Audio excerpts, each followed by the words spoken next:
नमस्कार दोस्तों, मैं अमन स्वागत करता हूं आपके अपने YouTube चैनल एजुकेशन हब पे। यह बिहार शिक्षक भर्ती के इतिहास का 5वां क्लास है। यह इतिहास SCERT बेस है और आज का इतिहास जो है वह क्लास 7 का दूसरा पार्ट है, अर्थात यह इसका क्लास 7 का अंतिम पार्ट है। इस PDF को प्राप्त करने के लिए आप हमारे टेलीग्राम से जुड़ सकते हैं, जिसका लिंक वीडियो के डिस्क्रिप्शन में दिया हुआ है। और चैनल को अभी तक आपने सब्सक्राइब नहीं किया है तो चैनल को सब्सक्राइब अवश्य कर लें। तो चलिए बढ़ते हैं इस वीडियो में। तो यहाँ पे सबसे पहले है कि मध्यकालीन भारत में बुरहानपुर कपास के लिए, अहमदाबाद कपड़ा के लिए, बयाना नील के लिए, कांचीपुरम सूती के कपड़ों के लिए और कैम्बे जो था वह रत्न बाजार के लिए प्रसिद्ध था। बंजारा लोग एक घुमंतू व्यापारी थे, उनका कारवां टांडा कहलाता था। यूरोप के देश से ऊनी वस्त्र, सोना चांदी भारत लाया जाता था। पूर्वी अफ्रीका से दात एवं मध्य एशिया से खजूर, ताजे फल, सूखे मेवे अरब व्यापारियों द्वारा भारत लाया जाता था। चीन से रेशम तथा दक्षिण पूर्व एशिया से मसाला भारत आने वाली प्रमुख वस्तु थी। आगे आपका कि अलबरूनी ने अपनी पुस्तक में 15 व्यापारिक मार्गों का उल्लेख किया है। अलबरूनी की पुस्तक का नाम किताब उल हिंद है। हुंडी कागज पर लिखा एक वचन पत्र होता था, जिसके द्वारा किसी स्थान और समय पर लिखी गई राशि देने की व्यवस्था की जाती थी। दक्षिण भारत में व्यापारियों के संघ को समाया कहा जाता था। इसके अलावा दो महत्वपूर्ण संघ थे, एक का नाम था नानादेशी और दूसरे का नाम था मनीग्रामम। आगे कि आपका 17वीं शताब्दी में फ्रांसीसी यात्री बर्नियर मुगल राजधानी दिल्ली आया था। भारत में वस्त्र निर्माण प्राचीन काल से ही एक प्रमुख व्यवसाय था। ढाका के मलमल सारे संसार में अपनी बारीकी के लिए प्रसिद्ध था। दक्षिण भारत में कांचीपुरम एवं मुसलिनीपट्टनम सूती वस्त्र के निर्माण के मुख्य केंद्र थे। खंबात के रेशमी कपड़े की प्रसिद्धि थी और कश्मीर के साल काफ़ी विख्यात थे। बर्तनों पर सोने चांदी के सुंदर जड़ाऊ कार्य करने के लिए बीदर प्रसिद्ध था। चोल काल में खासी की मूर्ति मतलब खास करके काफ़ी प्रसिद्ध थी, जो कि मोम की लुप्त विधि से बनाई जाती थी। आगे आपका कि 1498 ईस्वी में पुर्तगाल के निवासी वास्को डिगामा आशा अंतरिक्ष की यात्रा करते हुए कालीकट पहुंचा था। भारतीय व्यापारी यूरोपीय कंपनी के एजेंट के रूप में काम करते थे। इस व्यवस्था को ददनीय व्यवस्था कहते थे, काफ़ी चर्चे में रहता था ददनी प्रणाली। आगे आपका कि मध्यकाल में पटना अजीमाबाद के नाम से प्रचलित था। अफगान मुगल काल में बिहार सूबे का एक नाजिम या सूबेदार हुआ करता था। 1704 ईस्वी में औरंगजेब का पोता आजिम उस शान बिहार का सूबेदार बना और आजिम ने ही पटना को एक नए ढंग से बनाया और उसने अपने नाम पर पटना का नाम रखा था अजीमाबाद। अंग्रेजों द्वारा पटना सिटी के गुलजार बाग मोहल्ले में गंगा नदी किनारे एक व्यापारी कोठी 1620 ईस्वी में बनाई गई और पटना से अंग्रेज सोरा प्राप्त करते थे, जिसे बारूद बनाया जाता था। आगे आपका कि 1620-21 में अंग्रेजों द्वारा पटना में रेशम के धागे बनाने के कारखाने का निर्माण किया गया। मध्यकाल में भारत में आकर बसने वाला सबसे महत्वपूर्ण वर्ग मुसलमान था। इस्लाम धर्म का उदय अरब प्रायद्वीप में 7वीं सदी में हुआ था।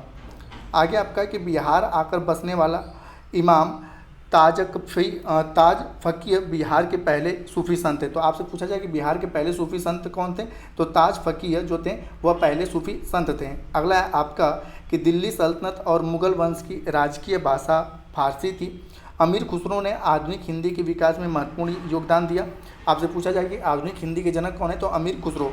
फारसी, तुर्क और ब्रज और खड़ी बोली के मिश्रण से एक नई भाषा उर्दू का जन्म हुआ और इस तरह उर्दू भारतीय और इस्लामी संस्कृति का सामान्य सही प्रतीक चिन्ह बना। आगे भारत में चरखे का प्रयोग का श्रेय मुसलमानों का जाता है। अगला है कि प्रारंभिक मध्यकाल में भक्ति आंदोलन को आम लोगों तक पहुंचाने का श्रेय तमिल क्षेत्र अर्थात दक्षिण भारत के अलवार और नयनार संतों को जानता है। नयनार जो थे वह शैव धर्म के अनुयायी थे, जबकि अलवार जो थे वह वैष्णव धर्म के अनुयायी थे। नयनार संतों की संख्या कुल 63 थी। इनके गीतों का संकलन तेवरम या तिरुवाचकम कहा जाता है और अलवार संतों की संख्या 12 थी और इनके गीतों का संकलन दिव्य प्रबंधन कहा जाता है। शंकराचार्य का जन्म केरल में 8वीं सदी के उत्तरार्ध में हुआ। शंकराचार्य जो हैं वह अद्वैतवाद के प्रतिपादक थे और इनके दर्शन का मूल्य है कि सिर्फ ब्रह्मा ही सत्य है, बाकी सारा संसार झूठा है। शंकराचार्य ने भारत की चारों दिशाओं में 4 मठों की स्थापना की। उत्तर में उत्तराखंड राज्य में बद्रिकाश्रम, दक्षिण में तमिलनाडु राज्य में श्रृंगेरी आश्रम, पूर्व में उड़ीसा राज्य में पुरी का आश्रम और पश्चिम में गुजरात राज्य में द्वारिका आश्रम। आगे की 12वीं सदी के मध्य में बासवन्ना के नेतृत्व में दक्षिण भारत में वीर शैव आंदोलन की शुरुआत हुई, जिसमें तमिल भक्ति आंदोलन एवं मूर्ति पूजा के विरुद्ध प्रतिक्रिया दिखाई। आगे आपका कि रामानुज के विचारों का प्रभाव दक्षिण भारत से महाराष्ट्र फैला और महाराष्ट्र की वैष्णव भक्ति की धारा में 13वीं सदी के नामदेव और 17वीं सदी के तुकाराम देखने को मिलता है।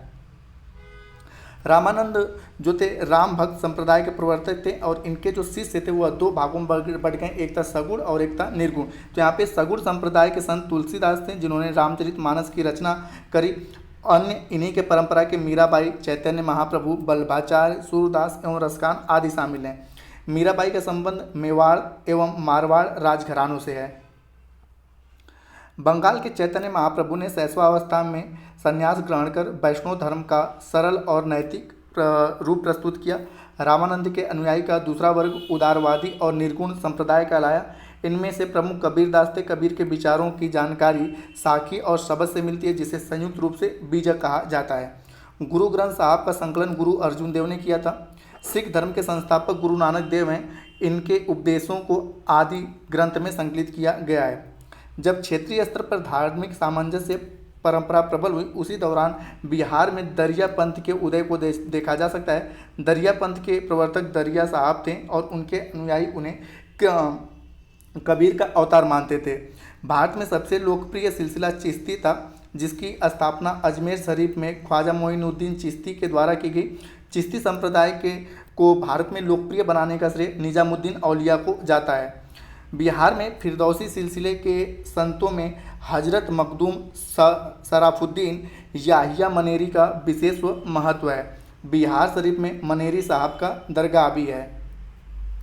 अब इससे कुछ संभावित प्रश्न उनको पूछते हैं। तो सिंध विजय का श्रेय किसको जाता है? तो मोहम्मद बिन कासिम को जाता है। अगला है कि महमूद गजनवी के साथ कौन सा विद्वान भारत आया था? तो अलबरूनी आया था। भारत में कुर्ता पैजामा का प्रचलन किसके आगमन से शुरू हुआ? तो मुसलमानों के आगमन से शुरू हुआ। आगे है कि अलवार और नैनार कहाँ के भक्ति संत थे? तो दक्षिण भारत के। और मोइनुद्दीन चिश्ती की दरगाह कहाँ पे? तो अजमेर में है। आगे आपका कि विजयनगर साम्राज्य में तेलुगु साहित्य का विकास हुआ। बहमनी राज्य में मराठी प्रशासन की भाषा रही। बेसिक तौर पे कि बहमनी राज्य में जो था उनकी राजकीय भाषा मराठी थी। दिल्ली सल्तनत और मुगलों की राजकीय भाषा फारसी थी और फारसी के विकास का पहला केंद्र लाहौर था। उर्दू शब्द का शाब्दिक अर्थ शिविर या खेमा है। 14वीं शताब्दी में अमीर खुसरो ने इस भाषा को रेख्ता एवं हिंदवी नाम दिया था। दक्षिण भारत में जिस उर्दू का विकास हुआ वह दक्कनी कहलाई। पद्मावती के रचनाकार मलिक मोहम्मद जायसी हैं। तुलसीदास अकबर के समकालीन थे और उन्होंने अवधी भाषा में रामचरितमानस की रचना की। सूरदास की ज़्यादातर रचनाएं ब्रज भाषा में मिलती है। महाराष्ट्र में एकनाथ और तुकाराम ने मराठी भाषा को काफ़ी लोकप्रियता दिलाई। बिहार के चंदेश्वर जो हैं एक प्रमुख टीकाकार थे। बिहार में हिंदी की उत्पत्ति मगधी अपभ्रंश से हुई। बिहार की भाषाओं में मैथिली भाषा सबसे उन्नत एवं विकसित है। इस भाषा के लिए एक अलग लिपि का विकास किया गया जिसे मैथिली लिपि कहते हैं। और विद्यापति नामक एक विद्वान है जो मैथिली के काफ़ी प्रसिद्ध कवि हुए हैं। भोजपुरी साहित्य का क्रमबद्ध इतिहास की कोई जानकारी नहीं मिलती। लगभग इसकी उत्पत्ति 8वीं सदी के आसपास हुई थी। यह मगधी और मगही के अपभ्रंश से उत्पन्न होने वाली भाषा है। तो भोजपुरी क्या है? मगधी और मगही के अपभ्रंश से उत्पन्न होने वाली भाषा है। सल्तनत कालीन चित्रकला में के बिखरे और बचे हुए कुछ अवशेष हमें चंपानेर एवं सरहिंद के मुगलपुर स्मारकों और सीरी एवं बेगमपुर के मध्य स्थित मखदू मावली मस्जिद से मिले हैं। अकबर के दरबार में जसवंत और दसावन नाम के प्रसिद्ध चित्रकार थे। महाभारत और अकबरनामा जैसे ग्रंथों की चित्रकारी इन्हें ही सौंपी गई थी। उत्तर पश्चिम हिमालय क्षेत्र के विभिन्न पहाड़ी राज्यों में की जाने वाली चित्रकारी पहाड़ी चित्रकारी कहलाती है। इस क्षेत्र में वर्तमान का हिमाचल प्रदेश, जम्मू और उत्तर प्रदेश का टिहरी गढ़वाल क्षेत्र आता है। मुगल साम्राज्य के पतन के बाद जब चित्रकारों को संरक्षण नहीं मिला तब 1760 में वह पटना में आकर बस गए और उनके द्वारा बनाई गई चित्र शैली पटना कलम या पटना शैली कहलाई। इसमें मुख्य रूप से पुरुष रहते थे, इसलिए इसे पुरुषों की चित्रकला शैली भी कही जाती है। सल्तनत काल में दो प्रकार की गायन शैलियाँ काफ़ी प्रचलित हुई। एक था गज़ल और दूसरा था कव्वाली। गज़ल को अरबी भाषा में स्त्रीलिंग मानते थे और इसका अर्थ होता था प्रेम पात्र से वार्तालाप। एक गज़ल में कम से कम 5 और अधिक से अधिक 11 शेर होते थे और गज़लों का संग्रह जो था वह दीवान कहलाता था। कव्वाली को गाने वाला कव्वाल कहलाता है। तानसेन अकबर के नवरत्नों में से एक थे। तानसेन के रचे हुए बहुत से ध्रुपद प्राप्त होते हैं जिन्हें बादशाह अकबर के गुणगान हैं। ख्याल गायन का आविष्कार भी मुगल काल में हुआ था। ख्याल दो प्रकार के होते हैं, बड़ा ख्याल और छोटा ख्याल। छोटा ख्याल का लय मध्यम व तीव्र और चंचलता पूर्वक रहता है, इसलिए लोग बाग ज़्यादातर छोटा ख्याल को पसंद करते हैं, जबकि बड़ा ख्याल का लय जो होता है वह धीमा होता है, इसलिए इसको लोग बाग कम पसंद करते हैं। पटना में ख्याल और ठुमरी को विशेष लोकप्रियता मिली। बिहार के चिंतामणि नामक एक विशेष प्रसिद्ध संगीतज्ञ हैं जिन्हें बिहारी बुलबुल की उपाधि दी गई है। तो आपसे पूछा जा सकता है कि बिहारी बुलबुल किसे कहा जाता है, तो चिंतामणि को। अब इससे कुछ संभावित प्रश्न है आपका कि उर्दू की उत्पत्ति किस शताब्दी में हुई, तो उर्दू की उत्पत्ति संभवतः 12वीं शताब्दी में हुई। उर्दू का शाब्दिक अर्थ क्या होता है, शिविर। अगला है कि ईरान में सिंधु को क्या कहते हैं, तो ईरान में बेसिक तौर पे सिंधु को, ईरानी भाषा में सिंधु को हिंदोस कहते हैं। अकबर के नवरत्न इनमें से कौन है, तो तानसेन अकबर के नवरत्न थे। और अगला है कि तुलसीदास ने किस ग्रंथ की रचना करी थी, तो रामचरितमानस की। आगे आपका कि 18वीं शताब्दी में जिन नए राज्यों का उदय हुआ उनमें से प्रमुख राज्य बंगाल, अवध और हैदराबाद थे। मुर्शिद कुली खान ने 1710 में जब बंगाल का प्रांतपति बनाया गया तभी से उसने प्रांत को संपूर्ण शक्ति अपने हाथों में केंद्रित करना आरंभ कर दिया और उसने भू राजस्व में इज़ेदारी या ठेकेदारी व्यवस्था को लागू किया तथा गरीब खेतर मजदूर जो थे उनके कष्ट दूर करने के लिए समय समय पर भू राजस्व देने में समर्थ बनाने की तकावी ऋण भी दिए। अब जैसे वर्तमान समय में जो किसान ऋण दिए जाते हैं उसी को हम क्या कहते हैं, तकावी ऋण कहते हैं। जैसा कि लिखा गया है कि तकावी ऋण का उद्देश्य राज्य द्वारा किसानों को दिया गया ऋण जिससे कि पैदावार वह बढ़ा सकें। 18वीं सदी के सर्वश्रेष्ठ राजपूत आमेर जयपुर के सवाई जय सिंह थे। वह एक खगोल शास्त्र के ज्ञाता थे। उन्होंने जयपुर शहर की स्थापना की तथा उन्होंने आगरा, दिल्ली, जयपुर, मथुरा और उज्जैन में वेधशालाएँ भी बनवाएं। यूनानी रेखा गणितज्ञ एक व्यक्ति आते हैं जिनका नाम है यूक्लिड और उनकी जो पुस्तक थी रेखा गणित उनका इन्होंने ठीक है संस्कृत में अनुवाद भी करवाया था। अब यहाँ पे है कि शिवाजी का जन्म 1627 ईस्वी में शाहजी के भोसले के घर हुआ था और शिवाजी का आरंभिक जीवन उनकी माता जीजाबाई और अभिभावक दादाजी कोंडदेव के संरक्षण में गुजरा।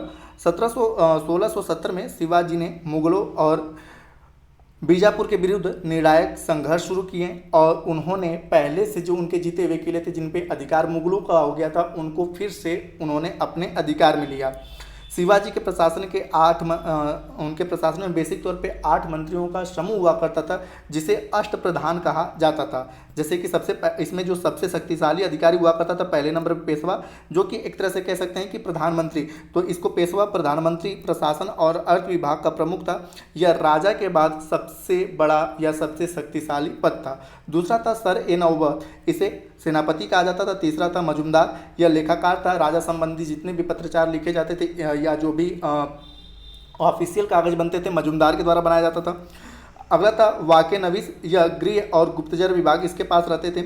अगला है शुरू नवीस, राजा के पत्र व्यवहार में मदद करने वाला। ये था कि किस मतलब कि बेसिक तौर पे जो विदेशी संबंध के मैटर में जो पत्र लिखे जाते थे, ठीक है, कि किसका किस प्रकार से जवाब देना है, तो उसका बेसिक तौर पे जो रिप्लाई करता था इससे मतलब राजा रिप्लाई करता था, इससे एक बार सोचता समझता था। अगला है कि बबीर जो था विदेश मामले का प्रभारी था। पंडित राव जो था वह धार्मिक मामले का प्रभारी था और न्यायाधीश जो था वह शास्त्रीय हिंदू न्याय प्रणाली का व्याख्या करने वाला था। आगे शिवाजी ने चौथ और सरदेशमुखी नामक 2 भू राजस्व कर लगाए। चौथ मराठों द्वारा पड़ोसी राज्यों और क्षेत्रों पे हमला नहीं करने के बदले दिया जाता है कि अगर तुम हमें ये कर दोगे तो हम तुम्हारे ऊपर आक्रमण नहीं करेंगे। और यह जो था संपूर्ण उपज का 25% हुआ करता था। और सरदेशमुखी जो था मराठों के बड़े जमींदार परिवारों सरदेशमुखों द्वारा लोगों के हित की रक्षा के बदले के लिए लिया जाता था और यह जो था उनके संपूर्ण कमाई का 9 से 10% हुआ करता था। 1680 में शिवाजी की मृत्यु के पश्चात मराठा साम्राज्य पेशवा के अधीन आता गया। पेशवा ने संपूर्ण मराठी राज्य को 5 परिवारों में अलग अलग विभाजित कर दिया। इनके विभाजन का आधार था चौथ और सरदेशमुखी की कुशल वसूली। जैसे कि सबसे पहले पूना के आसपास का इलाका जो था पेशवाओं ने अपने अधीन रखा। ग्वालियर का इलाका सिंधिया को दे दिया गया। इंदौर का इलाका होलकर के पास दे दिया गया। विदर्भ का इलाका ये भी बेसिक तौर पर महाराष्ट्र के क्षेत्र में पड़ता है तो गायकवाड़ को दे दिया गया। और नागपुर का इलाका जो था वह भोसले के अधिकारों में रहा। 1761 में पानीपत का तृतीय युद्ध अफगान सरदार अहमद शाह अब्दाली और मराठों के बीच हुआ और इसमें बेसिक तौर पे मराठाओं की हार हुई और इसी हार के बाद मराठाओं की शक्ति धीरे धीरे क्षीण होने लगी। जाटों की सत्ता का केंद्र पश्चिमी राजस्थान था और सिखों के 10वें और अंतिम गुरु गुरु गोबिंद सिंह थे। इनकी मृत्यु 1708 में हुई और उनके पश्चात गुरु की परंपरा खत्म हो गई और सिखों का नेतृत्व उनके विश्वास पात्र शिष्य बंदा सिंह या बंदा बहादुर के हाथ में आया और यही वो गुरु थे जिन्होंने राजनीतिक और सैन्य शक्तियों को एक बागडोर में बांधकर रखा था। अब इससे कुछ संभावित प्रश्न हैं कि मुगलों के उत्तराधिकारी राज्य में कौन सा राज्य आता है। तो जिस समय मुगल थे उस समय उत्तराधिकारी राज्य में मराठा थे। अगला है कि बंगाल में स्वायत्त राज्य की स्थापना करने का श्रेय किसको जाता है। तो मुर्शिद कुली खां को जाता है। अगला है सिखों के एक शक्तिशाली राजनीतिक और सैनिक शक्ति के रूप में किसने परिवर्तित किया। तो गुरु गोबिंद सिंह ने परिवर्तित किया। आगे शिवाजी ने किस वर्ष स्वतंत्र राज्य की स्थापना की। तो 1674 में शिवाजी ने अपना राज्याभिषेक कराया और इसी दौरान उन्होंने स्वतंत्र राज्य की स्थापना करी। अगला है कि मराठा परिसंघ का प्रमुख कौन था। तो मराठा परिसंघ का प्रमुख जो था वह पेशवा था। अब बिहार के कुछ इतिहासकार हैं जैसे कि सर यदुनाथ सरकार। तो इनका जन्म एक संपन्न परिवार में हुआ था और उच्च शिक्षा प्राप्त करने के बाद उन्होंने पटना कॉलेज के इतिहास विभाग के प्राध्यापक को पद को सुशोभित किया। अंततः 1923 ईस्वी में विभागाध्यक्ष बने और 1926 में अवकाश ग्रहण करने के बाद लगातार शोध कार्य में लगे रहे। इन्होंने इतिहास लेखन में मुख्य विषय के रूप में औरंगजेब को चुना। हालांकि इनकी शुरुआती रुझान 1857 का विद्रोह था। इनके पुस्तक लेटर मुगल और fall of the Mughal empire है। इनकी अन्य पुस्तकें शिवाजी एंड हिज टाइम्स और मुगल एडमिनिस्ट्रेशन है और इनकी अंतिम जो पुस्तक है ए हिस्ट्री ऑफ जयपुर, इनके लेखन कला के कारण इन्हें आधुनिक भारतीय वैज्ञानिक इतिहास लेखन का जनक कहा जाता है। तो ये अपने आप में इम्पॉर्टेंट है कि आधुनिक भारतीय वैज्ञानिक इतिहास के लेखक कला के जनक कौन है। सर यदुनाथ सरकार। अगले हैं आपके प्रोफेसर सैयद हसन आस्करी। तो इनकी अगर जन्म की बात करें तो इनका जन्म 1901 में हुआ, सिवान जिले में हुआ था और यह एक शिक्षित मध्यम वर्गीय परिवार में इनका जन्म हुआ था। इन्होंने अपने पैसे से वकालत चुनी परंतु इन्हें वह प्रोफेशन नहीं जमा। अंततः इन्होंने पटना कॉलेज में इतिहास के व्याख्याता के रूप में अपना योगदान दिया। अस्करी साहब को खान साहब की पदवी दी गई तथा बिहार रत्न और भारत सरकार से पद्मश्री से सम्मानित किया गया। इनकी पुस्तक है कम्प्रिहेंसिव हिस्ट्री ऑफ बिहार और इकबालनामा और शाहनामा मुनव्वर कालान। तो ये इनकी 3 पुस्तकें हैं। तो दोस्तों ये रहे आपके क्लास 7 के जो है वह ब्रीफ हिस्ट्री रहा है कि शॉर्ट में आप अच्छे से समझ पाएँ। अब अगला जो क्लास शुरू होगा वह क्लास 8 का रहेगा और उसको भी मैं कोशिश करूंगा कि 2 से 3 पार्ट में समाप्त कर दूं और उसके बाद हम लोग जियोग्राफी यानी कि भूगोल को शुरू करेंगे। तो उम्मीद करता हूं कि आपको यह सेशन पसंद आया होगा या ऐसी वीडियो पसंद है वीडियो को लाइक करें, कमेंट करें तथा अपने दोस्तों के साथ शेयर करें और चैनल पर नए हैं तो चैनल को सब्सक्राइब अवश्य करें तथा इस PDF को प्राप्त करने के लिए आप हमारे टेलीग्राम से जुड़ सकते हैं जिसका लिंक वीडियो के डिस्क्रिप्शन में दिया हुआ है। तो वीडियो के अंत तक बने रहने के लिए धन्यवाद। मिलते हैं जल्दी नेक्स्ट वीडियो में।